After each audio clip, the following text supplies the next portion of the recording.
All right, everyone, shut the hell up. Wrap it up. Move it. Cut. Stop. I order you. Stop the shoot.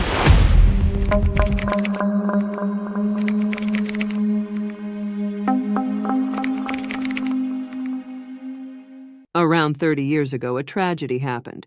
Monty's car was in a horrible accident, killing everyone inside, and he was the only one who miraculously survived. With multiple fractures, he was rushed to the hospital, and when he came to, he learned that he would likely never walk again. Despite the doctor's pessimistic prognoses, things started looking up for Monty, and within 6 months, he took his first step.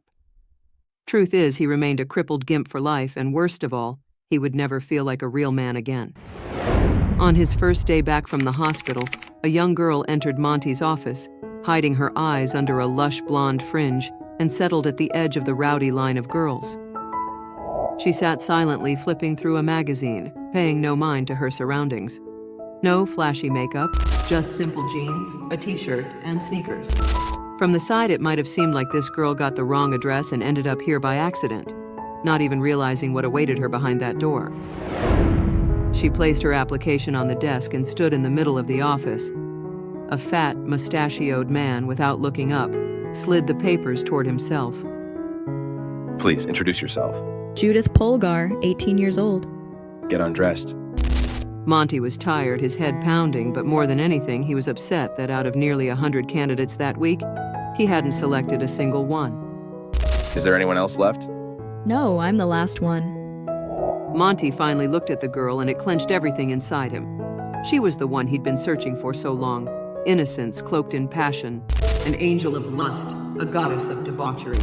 He could keep coming up with epithets, but the smooth flow of thought was interrupted by reality, the bruises on her wrists and shoulders catching his eye. Where did that come from? Had a fight with my stepfather. Was he making moves on you? Why should I explain myself to you? You're not the police or my father? I'm more than your father. I'm the one who can make you a happy person. I don't know why I came to you, but for some reason, I feel like you might be able to help me. Monty looked into her sorrow-filled eyes, and with each minute he felt himself falling more and more in love with this sinful child. Judith spent that night at Monty's house, but this time everything was different from before, different from the others. He didn't even touch her. They sat in the kitchen for a long time drinking wine, and Judith told her sad story of how just 6 months after her father's death, her mother brought home some man and announced he was now her father. But he turned out to be a monster because of whom the girl felt she had lost the ability to love forever. She woke up very late from a phone call, the clock already showing noon. Good morning, Judith. Get ready quickly and come to the office. Half an hour later, she entered Monty's office and nearly fainted at the sight. Her stepfather was kneeling in the middle of the room. He could barely lift his head, and through the narrow slits of his swollen eyes, he cast a pleading look at her. His entire face resembled an overripe plum. If you bastard, so much as lay a finger on her again or even think about touching her, you'll regret the day you were born. Do you understand me? Bitches, I hate your whoring faces. He didn't get to finish his sentence as Monty's heavy cane slammed between his legs with a crunch. The slumped body was dragged out of the office by the guys. He wiped his hands with a damp towelette, settled into his favorite chair, calmly lit a cigar, and addressed the stunned Judith. All right, your new life begins now. And the first thing you need in a new life is a new name. Judith, come here. On the table lay a sheet of paper with several made-up names written on it. Choose the one you like. The girl quickly scanned the lines and pointed her finger at one of the names. Jessie Blonde. After meeting Lena, Andrei completely forgot about his stupid crush on the movie star. The DVDs with Jessie Blonde's films were shoved to the back of the shelf and forgotten. And somehow his young wife filled up every aspect of Andrei's life in a wonderful way, capturing not only his heart and body, but most importantly, she occupied his mind with her presence, pushing out the lustful star. But now that protective barrier had been breached and images of Jessie started flooding Andrei's mind again. This time, they weren't just virtual like before, but were taking on quite tangible features, and it terrified him. Andy, what's on your mind? You freaked out too? Yeah, it's not even about being scared. I just want to get the fuck out of here. You hit the nail on the head, man. I'd love to get the hell out of here myself. I can't even imagine how we're gonna shoot all this fucked up shit tomorrow. And this is coming from the guy who stirred up this whole shitstorm. And you're the one who's gotta deal with the fallout. Hey, maybe we should hit up some chicks. You know, so we don't shit ourselves on set tomorrow. I heard the hookers here are smoking hot. You down? Oh, fuck off. All right, suit yourself. I won't ask again. Hey, Teresa, it's Dima. We were thinking about having some fun. You know any decent brothels around here? You're coming over now? Okay, I'll be waiting. He put his cell on the nightstand and dialed the extension where Ivan Ivanovich and Sasha were staying, suggesting they have some fun. They gladly agreed. At first, Dima didn't even recognize Teresa. Instead of the plain Jane who had been tagging along with them all day, there stood a stylish girl, ready for a night out on the town. Wow, you look amazing. What happened to the Teresa we met this morning? She's got a routine and already hit the sack. Lena had been feeling uneasy all day. She understood that the first day was the hardest, that he was tired, and had things to think about before tomorrow's shoot. It wasn't until close to midnight that she finally decided to send a text. Hey, what's up? If you can, hop on Skype. Miss you. Andrei read the message and turned on his computer. Almost instantly, a call came through and Lena's image appeared on the screen. So, how's it going in that den of iniquity? Hey, Lena, I'm kinda anxious. Can't even imagine how tomorrow's gonna pan out. Today was just a lot. Andrei vividly described everything that had happened to them during this time. The casting, the funny fat Monty, even the pimply secretary. The only thing he didn't mention was his encounter with Jessie. What, you're holding out? I'm trying my damnedest here. I've got an idea. Tomorrow, tape it down so it doesn't bulge out of your pants. You're being silly, but thanks for the advice. Where are your partners in crime? I won't lie, we hit up a whorehouse. Why'd you stay behind? When else are you going to get a chance like this? Because I love you. Well then, here's my gift to you. Lena got up from the couch, put the computer on the table, adjusted the screen so that Andrei could see her full body, and dropped her robe. Andrei was going crazy over what was happening on the other side of the screen. It was as if he could feel her body and its vibrations, as if he was right there with her. She only occasionally opened her eyes and glanced at how her beloved was enjoying her. Lena felt that this game wasn't just pleasing to him, but that she was enjoying it more and more herself.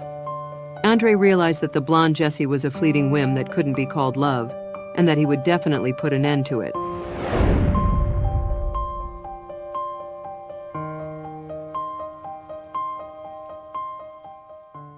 The taxi pulled up to the neon-lit entrance of the nightclub where Teresa worked.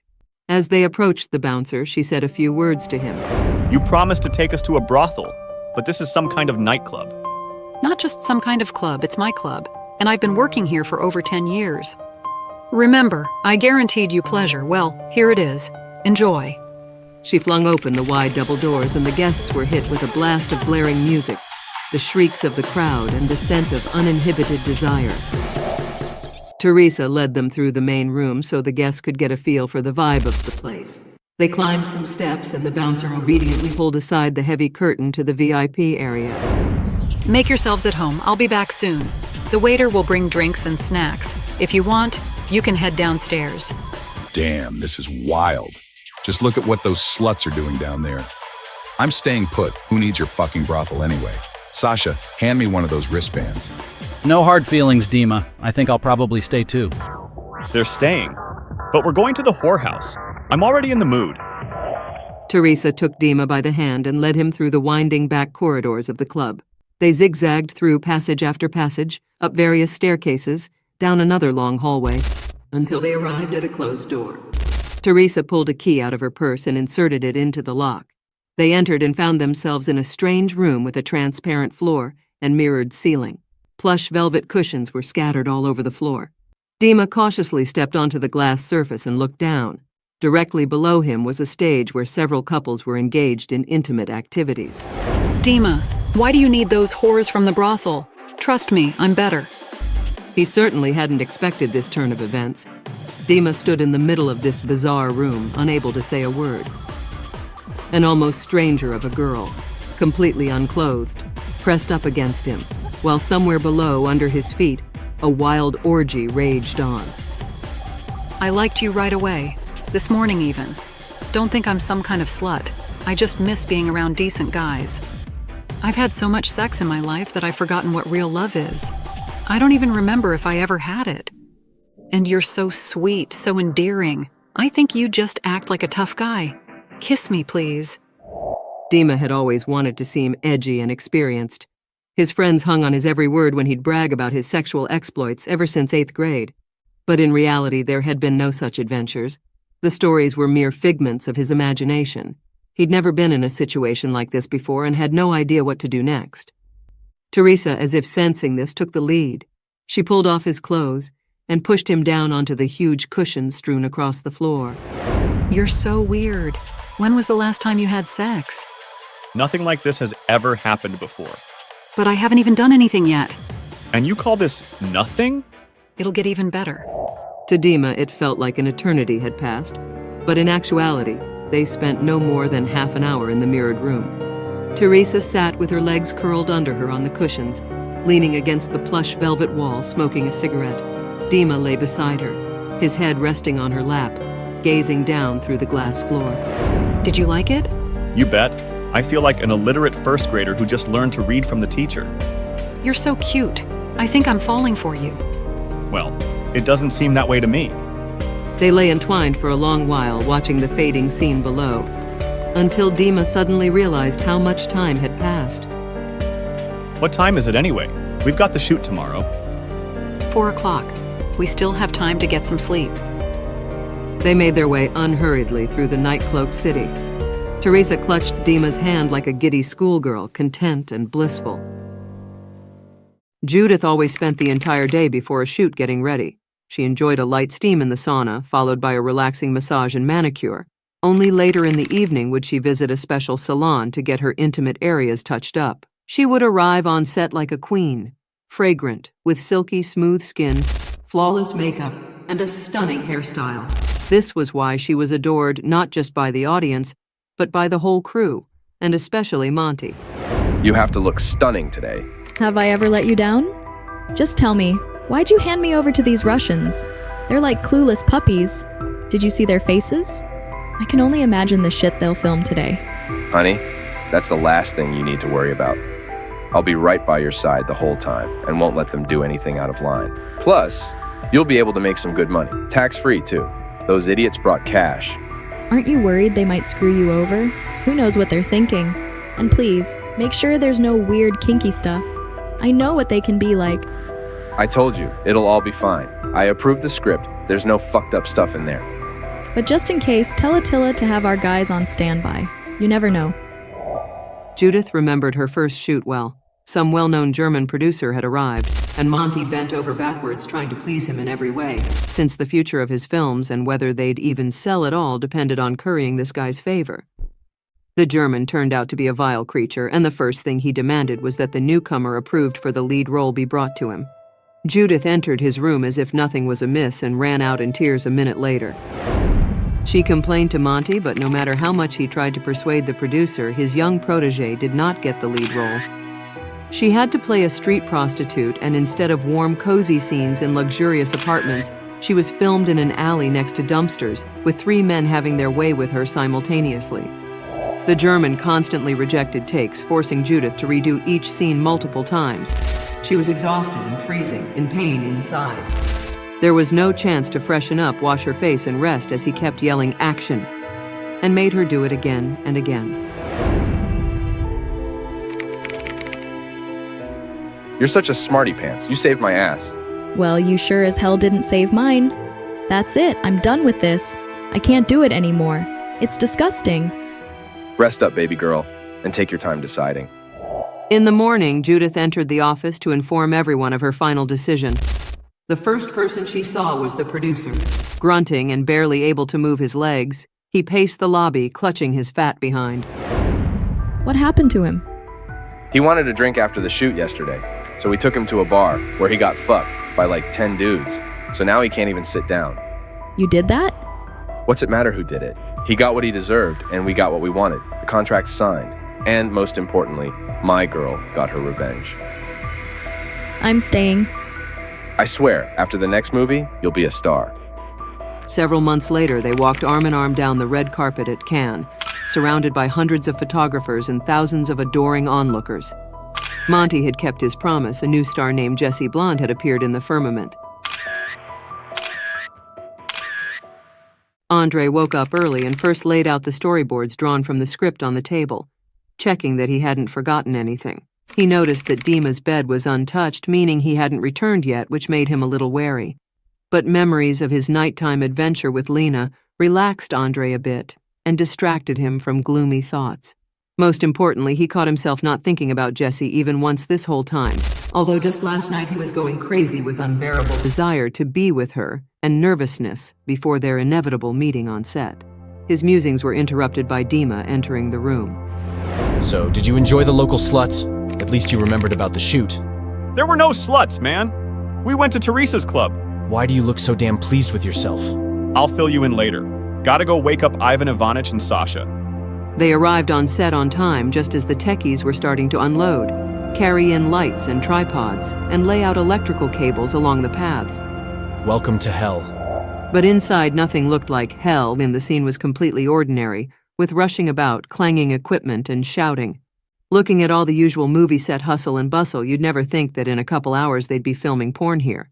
Andrei sat on the couch, again burying himself in the storyboard spread out on the coffee table. He didn't even turn when someone sat down next to him. Only when he caught a pleasant whiff of perfume did he look up. Jessie was sitting beside him, wrapped in a white terry cloth robe. She smiled and gestured that she wanted to see the script with the storyboards. Is this your first time shooting this kind of movie? I'm Judith. What's your name? Oh, I thought... You thought my name was Jessie? No, that's just my stage name. Anyway, nice to meet you. Judith extended her delicate little hand to him. Andrei shook it lightly, and the fire that had nearly gone out inside him flared up again. Where did you learn Russian? I learned it in school. My mom also spoke Russian well. She worked at a Soviet military base. Am I bothering you? Should I leave?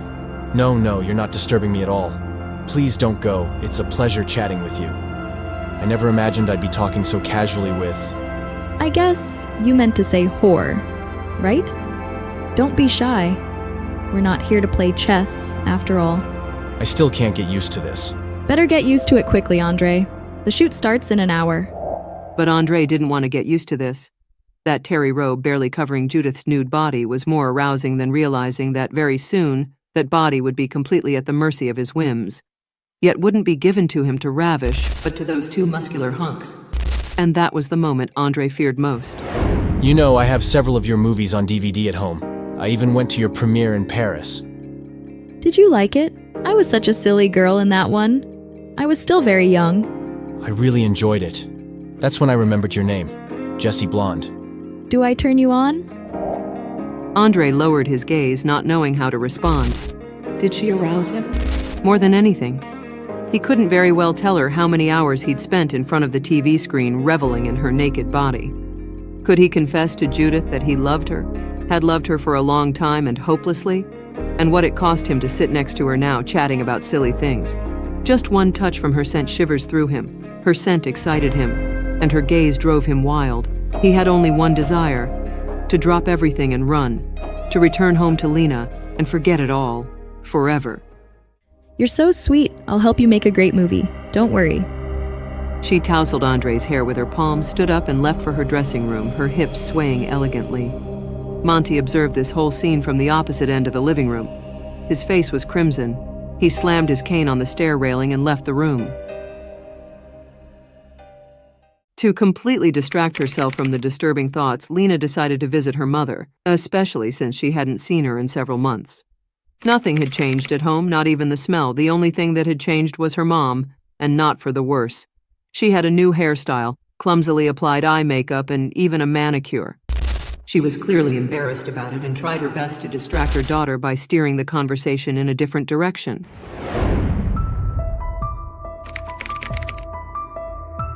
So where did Andrei go? He's shooting something in Hungary. And why didn't you go with him? For a second, Lena imagined what it would have been like if she had gone with him, and once again, thoughts of infidelity started swirling in her head. Lena, what's on your mind? I'm sorry, I guess I'm just worried about Andrei. Some kind of big deal photo shoot? Oh, Mom, it's serious. So serious that I'm going out of my mind. Want to spill the tea? Probably not. I don't want to jinx it. But I'm looking at you, and it seems to me that you've changed a lot. You've gotten prettier somehow. Your eyes are sparkling. Your cheeks are all rosy. Have you been hitting the gym? Yeah, a little bit. Andrei and I have been hitting the gym after work. Well, good for you guys. So any plans on giving me a grandkid? Mom, it's a bit early to be thinking about grandkids. You're still so young yourself. Lena gave her mother a meaningful look, letting her know that she had noticed everything: the hairstyle, the makeup, and the manicure. Yeah, I just wanted to feel like a woman again. Ever since your dad passed, I haven't been to the salon once. Suddenly, Lena remembered her father's funeral in his secret basement in the garage, and the question she had wanted to ask for so many years just blurted out. Mom, be honest with me. Did you love Dad? Her mother raised her eyes and stared intently at her daughter. Her gaze was heavy, as if she didn't understand what Lena was talking about, and had heard the word love for the first time. We were together for almost 20 years. I already know that. Just answer me. Did you love him or not? Lena, why are you giving me the third degree? Because I know something about Dad that you don't. I know his secret, but I don't understand why he had to do it. What do you mean by that? Well, it looks like now I have to answer your question without getting an answer from you. But I'm not letting this go. So did you love him or not? No. Mom covered her face with her hands and started crying. Lena sat down next to her on the couch, hugged her, and also burst into tears. Wiping away her tears and sobbing, she told her mother about her father's hideout, about the photographs of hundreds of naked women that covered the walls of the garage basement, and about her guess as to what he had been doing there. Please don't judge your father. It's all my fault. He had loved me since high school, and I betrayed him. And I only gave myself to him once in my life, on our wedding night. He never touched me again after that. It was my decision. I get that it was torture for him. I get that I acted like a total beach, but I couldn't help it. The thought of doing it disgusted me. And I don't blame him for those naked women. He's a man after all. On the contrary, I'm proud of him. He spent his whole life thinking that one time was a moment of happiness for us, and that it brought you into this world. But he didn't leave, he didn't abandon me because he loved me. He loved me for who I was. And I, like the worst scum, deceived him all his life, and I was already pregnant before the wedding. Are you saying he's not my real father? Yeah. Natasha was the only person who knew the whole story of Lena's birth. For over 20 years, the two friends had kept this secret. During this time, sweet little Natasha turned into the businesswoman Natalia Andreevna, and the giggly Sveta into the gloomy Svetlana Vladimirovna, two unhappy women with broken lives. Natasha would never forget that evening when a pebble hit her window, and she, pulling back the curtain, saw her friend sitting on a bench below, hugging her knees to her chest and silently crying. Sveta, what's up? Did you have a fight with your parents? Sveta moved away, curled up even more, and shook her head vigorously. Did Ivan hurt you? No, he didn't hurt me. Sveta was no longer crying. She was wailing, clutching her hair as if trying to drown out one pain with another. Only now did Natasha notice her torn dress and the brown stains on it. She moved closer and tried to hug her friend, but Sveta shrugged off her hands and moved to the edge of the bench. Well, this isn't gonna work. You're the one who came to me. You called me out here, so spill it. We'll figure out what to do next. Sveta buried her face in Natasha's shoulder and burst into tears. Ever since school, two boys had been in love with her, Ivan and Dennis. Ivan was the local bully who terrorized the younger kids at school and harassed all the girls without exception. He showed his secret love for pretty Sveta in a weird way. She got it worse than the others. Dennis was the complete opposite of Ivan and could be described in just 3 words: wimp, quiet kid, 4 eyes. He got drunk as a skunk, groped me in front of everyone, tried to make out with me, and then he says, "Let's go for a walk." And you idiot, you went with him? As if you don't know how these walks end up. Well, how was I supposed to know? He said he was crazy in love with me, and then he shoved me aside, between some garages. I'm on my knees in the dirt, and he unzips his pants, grabs my hair, and starts shoving it in my mouth. What a fucking asshole. And then what? What then? As if you don't get what happened then. I'm sorry. We need to go to the cops. You want the whole town to know about my shame? So what, you want to just let this scumbag get away with it? They're shipping him off to the army tomorrow morning anyway. Then we need to make sure he gets thrown in jail. I can't do it. Then I'll make it happen. Let's go. Early in the morning, a drunk and clueless Ivan was dragged out of the house by the local cop and roughly shoved into the police car. After what happened, Sveta didn't leave the house for about a month, and Dennis constantly sat on the bench across from her windows. He would come early in the morning and leave late in the evening, only when the light in her window went out. Suddenly, the entrance door swung open, and Sveta came down the steps, walked over to Dennis and kissed him on the cheek. The old ladies grumbled disapprovingly. Sveta, I want to tell you something. Are you gonna ask me to marry you again? Why would you want me like this, ruined and disgraced? I don't give a damn. I love you no matter what. Well, if you love me as I am, then I accept. 8 months later, they had a daughter, whom they named Lena. At the time, no one paid attention to the early due date. Premature birth. Well, it happens. Lena lay on the bed, her face buried in the pillow. Her mother's story had left her speechless. She couldn't even cry, and she didn't feel sorry for herself. She felt sorry for her mother. Finally, Lena understood what was behind her mother's all-consuming hatred of anything carnal, why she had controlled her every move, why she had forbidden her to watch vulgar movies and read lewd books, why she had deprived her father of the opportunity to love her. I will never forgive myself for ruining your dad's life and almost ruining yours. I couldn't overcome that pain inside me. I'm sorry. So how am I supposed to live with all this now? You think it's been easy for me all these years? Mother and daughter hugged each other and wept loudly like women do. Andrei had come up with all sorts of things in his script, and now, just minutes before the shoot, he was seriously doubting whether he could pull off even a fraction of what he had planned. But what puzzled him most was the change in Monty. Andrei noticed that Monty had stopped smiling and flirting, stopped giving advice and commenting on the script. He just sat nearby, expressionless, watching the crew hustle around the set. Monty only perked up when Judith emerged from the dressing room and he started yelling at the crew, urging them on. I don't like the way this fat creep is acting. Sounds like he got jealous of you with his gorgeous gal. What's up with that? Teresa told me that this chick is his mistress, and you were kissing her in front of everyone. I didn't kiss her. She kissed me on the cheek herself. Doesn't change anything. Fatso nearly ripped her head off in the dressing room. Teresa heard him screaming at her and threatening you if he ever catches you two together again. Interesting story. He's the one who pushed this hottie on us, and now we can't even go near her. Is he sick in the head or something? Whether he's sick or not, that's not for us to decide. But I advise you to stay the hell away from both him and her. Teresa said Monty isn't as simple as he seems. Well, I think everything's ready. We can start. Well, if we're gonna start, let's start. Sasha, you ready? Then let's roll.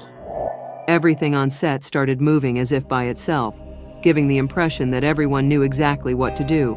Where to go, what to do, where to sit, how to lie down.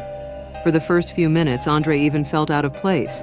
Monty stood next to him, puffing on his thick cigar, grunting contentedly and occasionally shouting at the actors. The heated guys, following their boss's orders, were ready to tear their partner apart. Judith was gasping, feeling nauseous, but the unspoken rules of the genre didn't allow her to stop. The shoot had to go on until the director called cut. Judith obediently followed all his commands, only occasionally casting pleading glances at Andrei, who sat with his head down and eyes closed. Get her down on her knees. Gabor, come on her face. Laszlo, put it in her ass. Has he lost his mind? He's hurting her. Is it always like this on your shoots? I'm completely blown away. I've never seen anything like this before. All right, everyone, shut the hell up. Wrap it up. Move it. Cut. Stop. I order you. Stop the shoot. Monty glanced at him disdainfully, spat at his feet, and turning away from Andrei, stubbed out his cigar on the monitor screen. Then he approached Judith and, pushing away the makeup artist who had rushed to her with tissues, leaned in slightly and said softly, "You got all that, sweetheart?" After which he spat again with contempt and limped towards the exit. He stopped for a second at the door, glanced around the set, and fixing his gaze on Andrei, shouted, "Carry on, folks."